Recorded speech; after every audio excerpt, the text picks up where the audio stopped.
Hey, man. How's kicker competition going? How's the freshman look, Starzik, and Coach mentioned trying to put pressure on him a little bit. How's that going? You know, we've we'll go back to the spring. He had a good spring. Like I said, a great spring. He did well over in the practice fields, not as well in the game situations, but you know, the first 2 days, the third day, today was our first day to do live field goals. He made them all, so that was a good start. And then our charting part that we do over here at the stadium, when everybody else is over there practicing, he's done really well there as well. And, you know, I think I'm pleased where he's at. He's young, so, you know how freshmen are going to react. But I think his personality is a lot like Cam Little's, you know, so I'm excited about him. And the most important thing for him is just make field goals this year, you know. But as far as the situations, we haven't started that yet, but I think what you're going to see with Pitt is he's just in the middle of practice. He's going to say field goals up, have him kick a long field goal, a short field goal, just try to put some pressure on him like that, which is always good. Anytime the attention's brought to you, I think it's big. And what I'm trying to do in our charting session when nobody else is here, I'm going, all right, we've got Texas A&M at home, second quarter, 4 minutes to go. Just situations like that to get them thinking, you know. Is Starzik the guy? I mean, have you guys Well, kind of I mean, we always compete. We're trying, you know, letting Blake Ford compete. I think Blake's, you know, transferred back here from North Texas. Charlie Vondermeeden's here. We're letting them compete. So, you know, I think after camp we'll make that for sure decision. But I think Scott's in a good place coming out of spring. Return game, have you guys spent a lot of time on that? And how is Shanks looking? How's Rodney looking? Anybody else competing for return you know, jobs? at punt returner, I'm trying to think, we have Mega Blake, which is back there working a little bit, and also Sharp's back there working. But I mean, I think Cam will be our guy at the end of the day. But all three of those guys have kind of stood out to me. Kickoff return, of course, Rodney Hill, I think he's had a really good spring, really good camp. And I kind of the batting kid that's a freshman here has kind of caught my attention a little bit. But we'll see. And also, I think you may see Braylon Russell as an off returner or a returner occasionally. You know, just a big body, and you know, he's not afraid of contact. So I'm kind of interested to see how he does. We started working at off returner right now, but I'm excited. I think we got. You know, I was talking to Coach Pitt about this. I think we have better returners, better athletes to choose from this year than I've had them the 6 years I've been here. So I'm pretty excited about that. You mentioned Scott's personality, kind of like Cam, and I think we talked about it in the spring, but is that something you identified in the recruiting process and like a reason maybe you guys gravitated toward him? If I carry you back to we had a kid committed here at one time, and him and Scott come up to the same camp. And Scott just is almost like he was so locked in and so focused, but also talking to me and all that. He's almost in your face talking. And boy, after the camp, I said, man, he's really good. But golly, I don't know that personality. So, I mean, Cam was the same way because I'm going with his personality. I don't know. But when we had an opportunity to get Scott, that was one of the things for sure that drove me to him. I thought he was a kid that's a player's guy. The kids are going to love him in the locker room. You know, and I think also he's a guy that better handle a little bit of attention. What about a gunner competition? I mean, who are some guys you're looking at right there so far? That's so important. You know, last year, Tesla, he's really became a big-time gunner for us, as well as Broden. They did a nice job for us. But Mega Blake's right now would be in the lead for our gunner position. I think that on the other side, right now would be Akari Johnson. He's a kid that's played a little bit on defense, but he's got really good mechanics. So I'm really focusing on those two, but I am looking at a lot of other guys. So, but I'm excited because honestly, with the punt team, you know, if you hit the perfect ball, we're going to be fine. If you don't, you got to have guys that can go cover. Speaking of punting, Bale had such a good year numbers-wise. What was it maybe in his makeup that allowed him to be that successful, and how can he be better this year? Yeah, so me and Devin were talking yesterday. You know, his personality, his energy is a blessing and a curse, right? So as a blessing, our players love him on our team. He is a go-getter. He's aggressive. But also that personality, if you have a bad punt, if he doesn't manage it, you can get down, you know, because it's kind of real high, real low. So last year he was unbelievable for about 6 or 7 games. And then we had a little bit of a lull there for 2 games, and then he got back in his rhythms. And we've talked a ton about that. But I'm really pleased with him this morning time. And, I mean, he hit 3 or 4 5-0 hang times, which is really good in the punt world. But I think he can have a fantastic year. He works his tail off, you know, in a weight room. he's as good as a lot of positions in the weight room, just the way he runs and the way he lifts and stuff. And so I'm happy with him. I think he's going to have a great year. I wouldn't want anybody else back there. I could go look up the numbers for what was a couple of low games. Do you remember who was Yeah, against? Texas, he had a low. It wasn't the whole game, but he's had a punt or two that wasn't quite he'd hit all year. And I can't whoever we played after Texas, and then we got back on track. So I can't remember the flow there, but it was 2 games there in midseason. Okay, if I recall correctly, Sam mentioned one day up here recently that Starzyk had like a 6-for-6 day. So to the best you can do it, what numbers are you talking about on his charting? Yeah, so I'll give you 2 things. I always shoot for 80%. I want to be at 80%, but I always tell them this: if you can hit 80%, our football team's going to be fine. If you hit 90%, you can have an opportunity to go to and get a trophy at the end of the year, the Lou Graza trophy, right? So Cam Little, while he was here, he was over 80% every year, but last year in the NFL, he hit 93%, right? So that's what you're looking for. But so with him, I'm trying to have an 80% season, an 80% practice, and that takes a little bit of pressure off of him. And this is where I try to put pressure on him and take a little bit off is. Everything 49 yards and in, we want to try to make that field goal. Anything 50 and above, I always tell them it's a 50-50 deal. So take a little pressure off of them. But the last 2 years, we've been pretty good over 50, And but I don't want them to go out there thinking that, hey, I got to make every 50-yard field goal. I mean, obviously they're thinking that way, but I don't want the pressure of it carrying over to the next kick if they miss a long field goal. Obviously, last year you had a couple older guys transfer in, and now you have a freshman at kicker. I just would imagine mentality is a big thing there just for a guy that's fresh into the SEC. Kind of what are you looking at when you do recruit a freshman that lets you know that there's somebody that you can count on right away? Yeah, I think first of all, talent. What kind of leg talent does he have? And I think second of all is the personality, which I think he has that type of personality. Those are kind of the 2 main things I look for.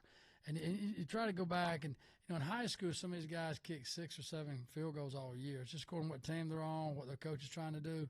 So you go to these camps, and for me, in the kicking and the punting world, if I can see a kid compete in a major camp, that's always a big deal. It's not AU basketball, but it's similar to it, right? You go and compete in a 3-day camp.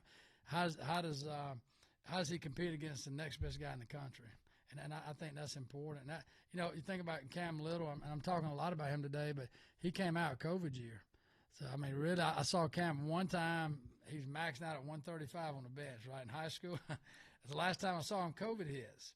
And then, so I really never got to watch him kick live, so I had to kind of do everything through video and through the camps. Guys warming up from the corner today with the goalpost. I was just kind of curious what the purpose of that drill is. You talking about kicking towards the goalpost? Yeah, from the corner. That's called field goal to accuracy, and we're trying to aim for the upright. It's hard to hit the upright, but if they do, you're doing some good things. But I always try to, we early in camp, we're going to incorporate that. This is what we call, that was a period A we were doing this morning, and myself and the kids, we kind of put together a routine that they're comfortable with. But anytime we kind of take the field goal to accuracy out once we get going in the season, but if we ever have any trouble with missing field goals, we'll go back to it. But that's all you're doing, trying to aim for the upright. And I guess what are kind of the key metrics that you're deciding for between Scott or Blake? I mean, does it come down to just more makes? Is then distance more important?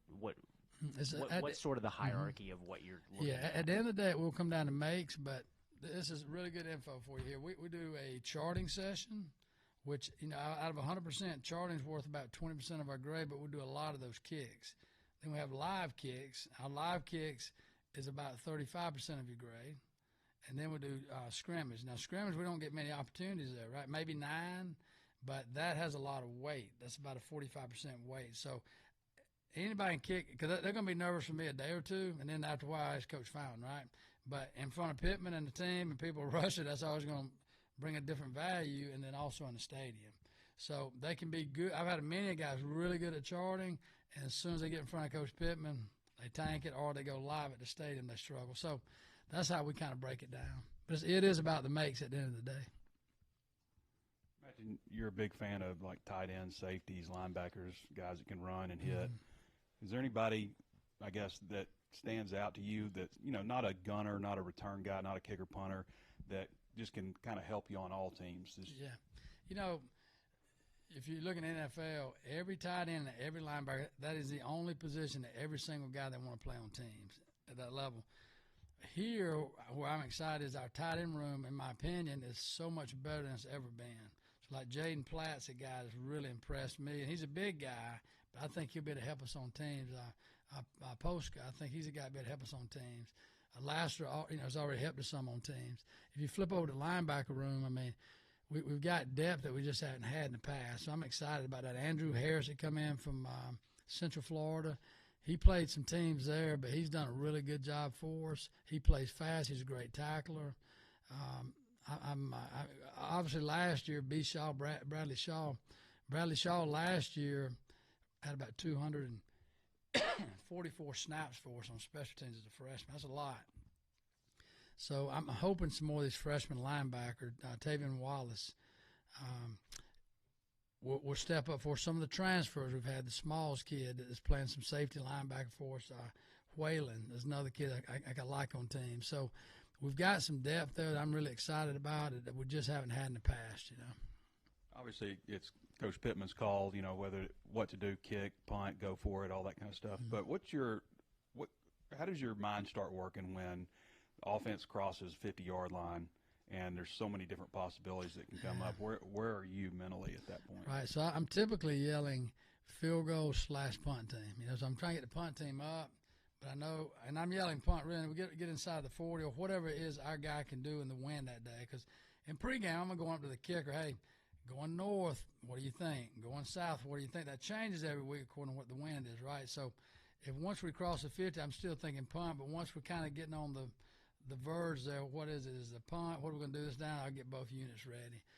So that's always kind of nerve-wracking there, trying to get 2 units out on the field. Coach Pitman mentioned, and I've forgotten his name, maybe Zach, one of the long snappers. Zach Haber. You put on a partial scholarship. Yep. I wonder, is he a guy that you see for the future that could be a starter? Or what's your thoughts on that? Yeah, I think he has a chance. I do. He's a kid that come from my community college, Butler Community College. He played his freshman year at New Mexico for a semester, and then their coach left, so he went to JUCO ball. He's from Durango, Colorado. Really good athlete. He's kind of a carbon copy of Ashton Noe, maybe a shade smaller, but we think he's got a real future ahead of him.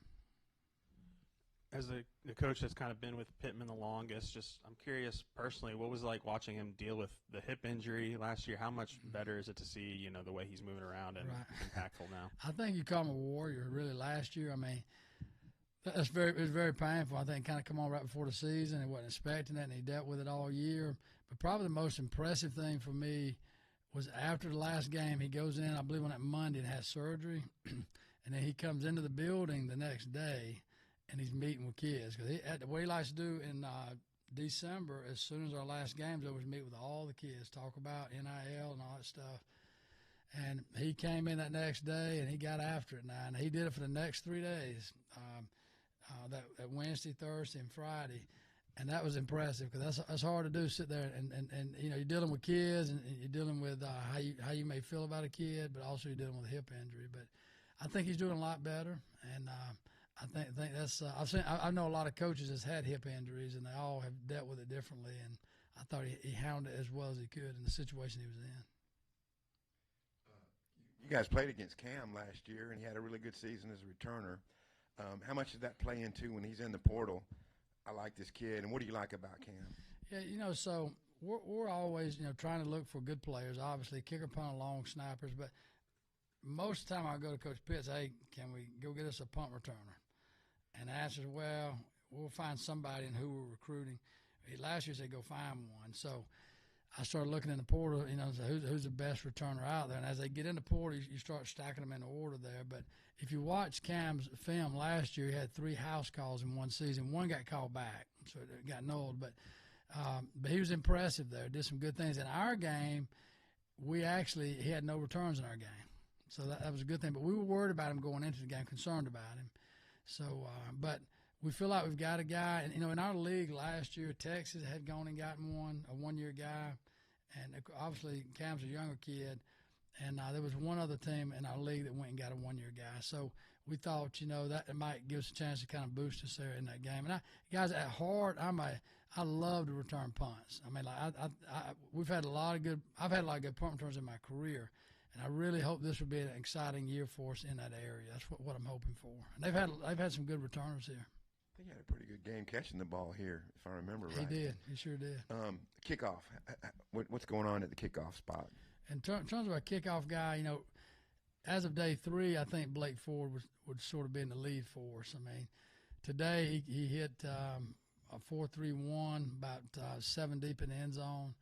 But Blake's a big kid. He's a 225-pound kid that is a field goal kicker as well. But I think his strength has been a kickoff guy. Obviously, Scott was the number 1, number 2 kicker, depending on which recruiting service you look at. Just when you're recruiting a guy like that, how much do you kind of lean on the success that guys like Cam Little and Jake Bates have had in the NFL?